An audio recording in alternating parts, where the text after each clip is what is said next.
Ouais, je pense que sur notre première mi-temps, on mérite la victoire. Je pense que on a fait une première mi-temps où on a vraiment contrôlé le match, notamment 30 minutes de très haut niveau. Je pense que on a été plus fort dans la récupération du ballon et dans l'utilisation. Je pense qu'on marque 2 fois.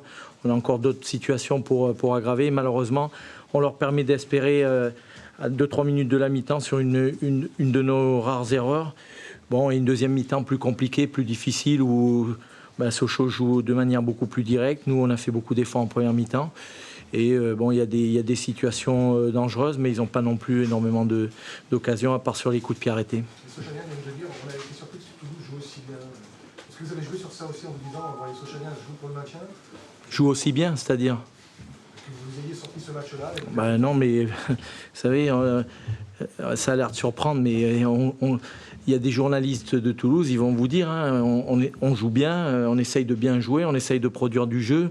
On est la 3e équipe au niveau de la possession de balles. Et je regrette pour Sochaux parce qu'il n'y avait absolument rien contre eux. Et j'espère de tout cœur qu'ils vont s'en sortir. Mais nous, ce soir, on est dans la peine, on est dans la douleur parce qu'un des nôtres est dans la difficulté, notre intendant. Et ce soir, on avait vraiment à cœur de faire ce match et de faire le meilleur résultat possible. Et si possible, une victoire pour lui. Voilà, donc... je vous dis, partout où on joue, que ce soit à domicile ou à l'extérieur, on essaye de produire du jeu, on essaye de jouer. On est une équipe qui aime avoir le ballon, qui aime jouer à base d'enchaînement. Voilà, et ce système nous permet aussi de mettre en place un jeu de qualité. Il y a une grosse débauche d'énergie, on l'a payé un petit peu en deuxième mi-temps, mais sur la première mi-temps, j'ai aimé les intentions de jeu de l'équipe. Vous êtes de plus en plus conforté dans ce système, Ouais, mais il ne faut pas en tirer non plus de conclusions trop hâtives. Je veux dire, il y a encore beaucoup de travail à faire. On s'aperçoit qu'il y a encore des réglages à faire. On est pris sur des situations qu'on doit beaucoup mieux gérer.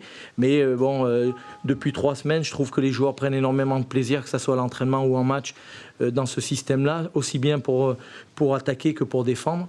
Voilà, on a aussi... puisque dans tous les systèmes, il faut avoir des joueurs avec le profil adapté à ce système-là, et on a les joueurs pour le faire. Donc on verra pour la saison prochaine si c'est toujours le cas. Une fois de plus, vous avez donné leur chance aux certains jeunes qui ne vous ont pas déçus? Oui, mais bon, vous savez, c'est notre marque de fabrique, c'est notre philosophie. Je veux dire, Sochaux fait un petit peu la même chose, mais nous, on forme des joueurs pour les faire jouer. Et puis ensuite, il n'est pas question d'être frileux au moment de les lancer. On sait qu'ils peuvent commettre des erreurs, mais ils apporteront beaucoup. Je suis très fier de ce que montre Silla, de ce que montre Akpa et beaucoup d'autres. Donc c'est notre survie qui passe par là aussi. On a besoin de sortir des jeunes et qui puissent jouer. Il y a de la frustration au regard de la fin de saison, qui est quand même, malgré la défaite à Marseille la semaine dernière, qui est quand même plutôt honnête, en tout cas, si on voit le match de Lille et si on voit le match de ce soir.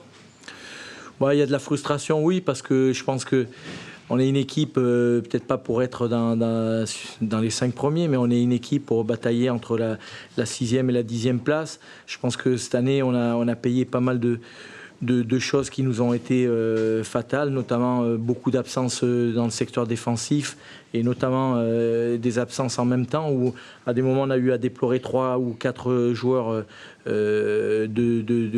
importants de l'équipe dans la ligne défensive. Et puis ensuite on a payé cher aussi certaines petites erreurs. On a payé cash des petites erreurs, que ce soit de notre ligne défensive, voire de notre gardien. Mais bon, écoutez, ça va nous permettre aussi de continuer à travailler, de nous remettre en question pour l'intersaison, et puis de bien repartir la saison prochaine.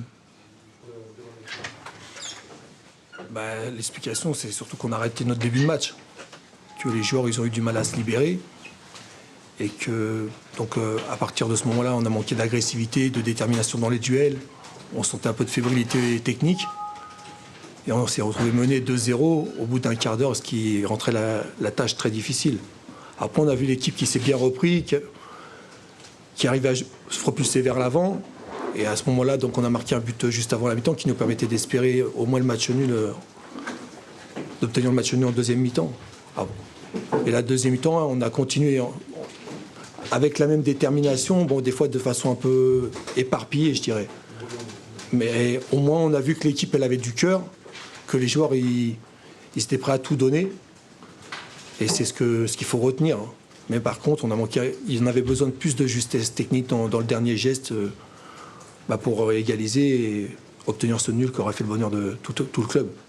L'enjeu a un peu crispé l'équipe ou pas? L'enjeu est la qualité de l'adversaire. Parce qu'il faut aussi reconnaître que Toulouse a fait un très bon début de match, avec beaucoup de qualité dans le jeu collectif, dans la percussion offensive. Mais il faut qu'on arrive à se libérer, surtout qu'on soit dès le début de match très concentré dans la récupération au niveau de notre dynamisme. Il faut qu'on soit d'une efficacité extrême défensivement pour qu'on ait une bonne assise et qu'on puisse se propulser vers l'avant et faire la différence. Est-ce que vous avez mieux digéré maintenant la première mi-temps de votre équipe ou est-ce qu'à la pause, justement, vous en avez voulu de cette mi-temps, là, vraiment catastrophique? Non, mais c'est le début de match qui est catastrophique. Après, non. Donc à la mi-temps, le discours, c'était qu'il faut continuer sur la même voie et on a des chances de revenir au score. Mais il faut absolument continuer avec le même dynamisme qu'on a mis en deuxième mi-temps. À la fin de la première mi-temps, il fallait absolument continuer comme ça. Donc on a vu qu'une équipe avec beaucoup de cœur en deuxième mi-temps, beaucoup de solidarité, mais il y a un peu d'imprécision, on avait besoin de plus de précision technique pour faire des décalages dans la dernière passe, sur des tirs. Et c'est ce qui nous a manqué ce soir pour, comme je dis, pour obtenir un match nul qui aurait fait le bonheur de tout le monde. Dans ce début de partie qui vous fait défaut, il y a aussi la sortie de Sloan. Est-ce qu'elle a déstabilisé? Est-ce qu'elle a mis un malin plan de jeu? Elle était négative pour l'équipe, parce que si j'ai décidé de le faire jouer dès le début de match, c'est que je pense qu'il pouvait apporter quelque chose. En plus, le plan de jeu, il avait été fait en fonction de lui apporter de la vitesse sur les côtés et puis des centres pour Sloan. Mais ça n'explique pas notre manque d'agressivité, notre manque de détermination, notre manque de mise en action défensive dans ce début de match. Toute la semaine, le discours, ça a été attention, on n'est pas maintenu. Ouais. Aujourd'hui, on n'est pas maintenu, il faut un nul pour ne pas défendre. Ouais. Ça va être quoi ce discours pour réactiver ça? Parce que là, je pense que le vestiaire a pris un petit coup.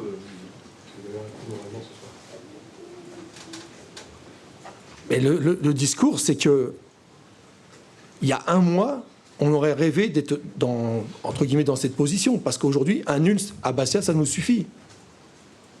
Pour être sûr, ça dépend que de nous. Il y a un mois, donc il faut aussi... et ce soir, scénario vraiment catastrophe, Nancy aurait pu gagner, on était encore dans une position encore plus défavorable. Donc là, il y a 2 équipes d'éliminés, il faut qu'il y en ait une troisième, il ne faut pas que ce soit nous.